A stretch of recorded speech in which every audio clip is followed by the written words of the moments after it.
I think one of the exciting things that we've seen is that not only has our workforce changed dramatically over the last few years, but it will continue to change. And that diversity will bring creativity. For us, human resource and human capital is a key to our success. Attracting talent is a universal challenge. A global business city needs to be able to provide access to world-class talent. Asian cities are among the fastest growing regions in the world. If you ask Asian leaders what is uppermost on their minds when it comes to meeting their business challenges, almost all of them will tell you they revolve around talent attraction, human capital management, talent development. And they will also add that managing talent, developing talent in Asia brings with it very unique challenges, very unique opportunities. The Knowledge Showcase helps bring to life the best human capital strategies and practices. We have carefully selected some positive examples of collaboration between businesses, professional service firms, as well as government agencies in the field of human resource development. We hope that participants can take away some useful tips from the Knowledge Showcase that are applicable to their organization.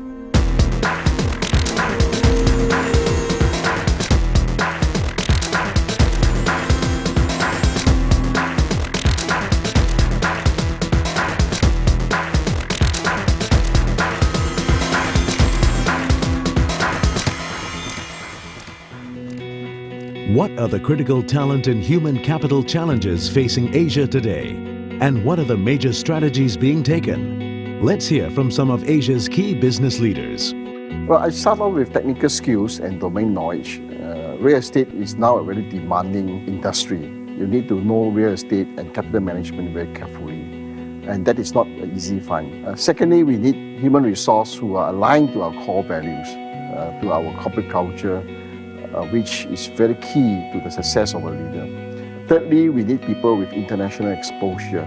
We operate in 115 cities, and therefore the ability to operate internationally is very important to us. The human resource and human capital is a key to our success.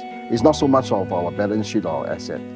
So we approach them from three levels, from young graduates, from mid-career changes, and even the experience, what we call the silver hair. And we do go very extensively to universities, to the industries, to the people we know, to the headhunter, to approach and to recruit these people. In the first place, we have to expound the theory to them that we have to operate internationally.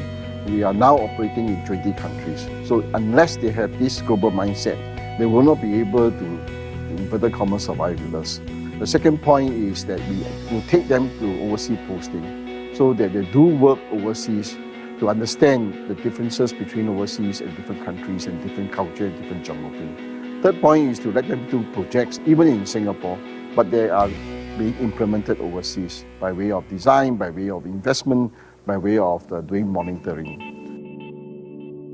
I think there's a common thread with globalization. I think the diversity of our customer base, the talent pool, the capital flows mean that we have to be active across the globe. And globalization, driven through technologies, driven through societal changes, etc., are something that we can benefit from. That generates diversity. That's something that benefits everybody, and certainly companies like ours. Not only has our workforce changed dramatically over the last few years, but it will continue to change. But certainly what we focus on is ensuring that we attract from the global pool and that we have cross-functional and cross-operational people engaged, so there's no differentiation from where you come in the company. So there's both a cultural exchange within the group and also a skills, managerial skills interchange between the group. The actions of the management to create a culture in the company that embraces a global mindset in all that we do is essential. So our programs and our training of our management is targeted at ensuring that there's an awareness of that, firstly. Secondly, we've created a team of diversity and inclusion managers who will support the rollout of those kinds of programs. embracing diversity aspect of what we do, we have to ensure that we're working with many governments, many academic institutions to ensure they understand the importance and the benefits of promoting the kind of skills that we need. Today's workplace, you have social media, you have social enterprise. In Asia, I think we have a younger workforce and generation, and they'll be quicker to embrace such technology. Although we can say that Asia has there are different countries in different stage of development. So some may embrace it faster, some may be slower.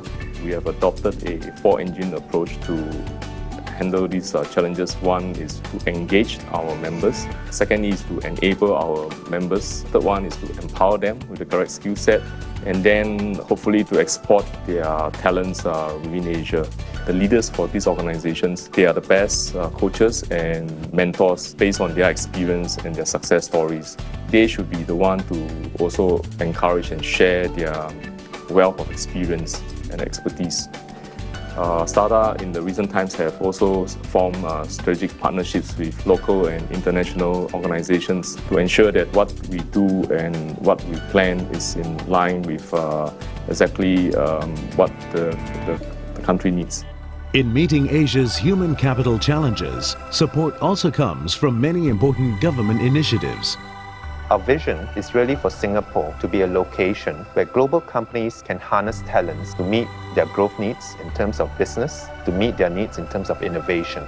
Singapore offers 3 value propositions. The first is the unique concentration of multinational companies who have Asia-Pacific functions centered here in Singapore. The second is the fact that Singapore as a city welcomes international talent to come live and work, play, as well as learn here in Singapore. And the third would be that we are developing and rolling out a whole plethora of talent development initiatives that will take place over the next few years. The vision is to establish Singapore as the leadership development hub in Asia for Asia.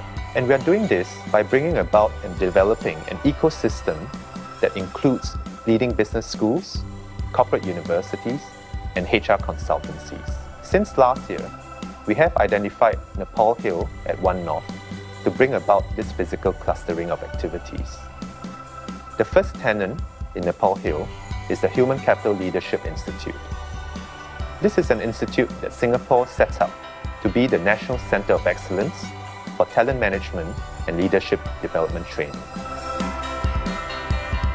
WDA can help companies raise the ability of their managers and HR professionals in the area of human capital management and development. We have developed many workforce skills qualification programs in areas such as human resource, leadership, and people management. These programs can help raise the competency levels of HR professionals and managers and supervisors. Firstly, and most importantly, we ensure that the training is relevant to industries and employers. We emphasize competency-based training, training that's useful for the job, training that's applicable to the workplace. To do this, we involve the employers very closely in the development of skill standards and training courses. Secondly, we lower the barriers which employers may face in enrolling their workers for training. For example, we provide funding support. We make the courses more modular and bite-sized. We even have courses that are accessible to workers who may not have academic qualifications.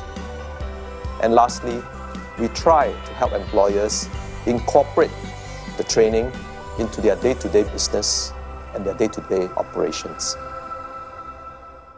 Good people practices are an integral part of the Ministry of Manpower's vision to create a globally competitive workforce and world-class workplaces in Singapore. We've actually created a dedicated National Human Resources Division within the Ministry to help spearhead our efforts to develop Singapore as a hub for good human capital management in Asia.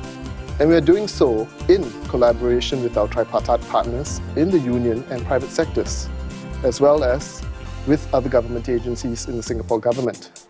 We want to enable the sharing of good and new HR knowledge, and the Singapore Human Capital Summit is a good example of a platform that we have created to enable such sharing to occur. Yeah, it's essential, of course, in growth markets that we continue to ensure that the entrants into our company have the right skills base, have the right basic training, both in management and in technologies. Unless they have this global mindset, they will not be able to, in inverted commas, survive with us. Today, the talent can technically come from anywhere around the world, so long as the person has the capability and the mobility to move. You can attract such talents. That managing talent, developing talent in Asia brings with it very unique challenges, very unique opportunities. To be a global business city in Asia, companies need to be able to identify and recruit effective business leaders who can helm their growth here in Asia Pacific. Asia will become the next primary nexus and source of global growth. Good human resource practices, together with visionary leadership, will be critical for any organization, any business who wants to take advantage of the growth opportunities in Asia to remain competitive and to grow.